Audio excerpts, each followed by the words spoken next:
ઘર ઘર ચલો સંપર્ક અભિયાન એ ફેઝ 2 માં શરૂ થવા જઈ રહ્યો છે।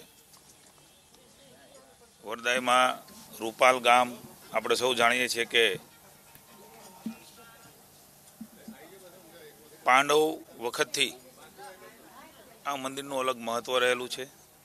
એવા ઐતિહાસિક મંદિરમાં વરદાયમાના દર્શન કરીને રૂપાલ ગામમાં જે અમારા બૂથો છે એ બૂથના વિસ્તારકો પણ અમારી સાથે છે। 4 બૂથ આવેલા છે। મેરા ઘર ભાજપા કા ઘર આ અભિયાન નરેન્દ્રભાઈના નેતૃત્વની ભારતીય જનતા પાર્ટીની સરકાર એમના કામો એ ઘર ઘર સુધી પહોંચે। પુનઃ એકવાર આ ભારત દેદીપ્યમાન ભારત બને, નવ ભારત બને, યુવાનોના માતા ભાઈ બહેનો તમામ સમાજ વર્ગનો સપનાનું ભારત બને, એના માટે નરેન્દ્રભાઈની 5 વર્ષની કુશળતાપૂર્વકનું નેતૃત્વ પુનઃ એકવાર 2019માં પ્રસ્થાપિત કરવા માટે અમિતભાઈ શાહે જે સંપર્ક અભિયાન આપ્યું છે, સમગ્ર દેશમાં આ સંપર્ક અભિયાન એ કઈ રાજ્યોમાં પૂરું થયું, કઈ રાજ્યોમાં ચાલે છે। અમે ફેઝ 2માં સમગ્ર રાજ્યમાં આ બૂથ અભિયાન માટે નીકળ્યા છીએ। મને આનંદ છે કે જ્યાંથી અમિતભાઈ શાહ એ ચૂંટણી લડવાના છે એવી ગાંધીનગર લોકસભામાંથી હું આજે આ રાજ્યના સંપર્ક અભિયાનનો પ્રારંભ કરવા માટે આવ્યો છું। મને આનંદ પણ છે। આદરણીય વડાપ્રધાન નરેન્દ્રભાઈ મોદી, આદરણીય સમગ્ર પાર્લામેન્ટરી બોર્ડના સભ્યશ્રીઓ અને અમિતભાઈ શાહનો કે જેમણે સંમતિ આપી।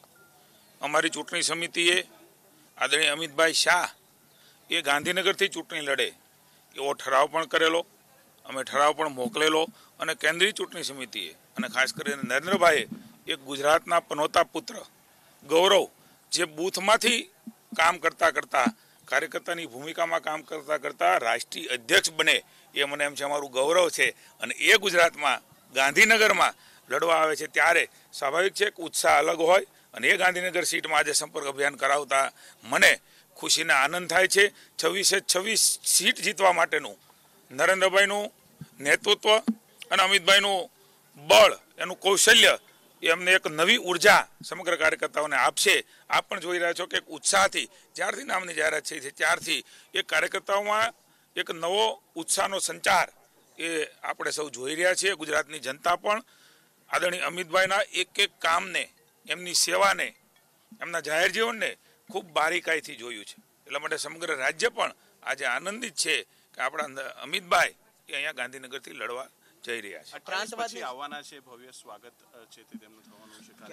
સમગ્ર દેશમાં સ્વાભાવિક છે કે એમના કાર્યક્રમો પ્રવાસ, હું તો એવું કહું છું કે આ અભ્યાસ કરો તો ધ્યાનમાં આવશે કે અમિતભાઈ જે પ્રકારે રાષ્ટ્રીય અધ્યક્ષ તરીકે અભ્યાસ એને પ્રવાસ કર્યો છે સંગઠનનો કે ચૂંટણીઓ દરમિયાન કદાચ આ દેશના ઇતિહાસમાં કોઈ અધ્યક્ષે આ પ્રકારનો પ્રવાસ નહીં કર્યો હોય।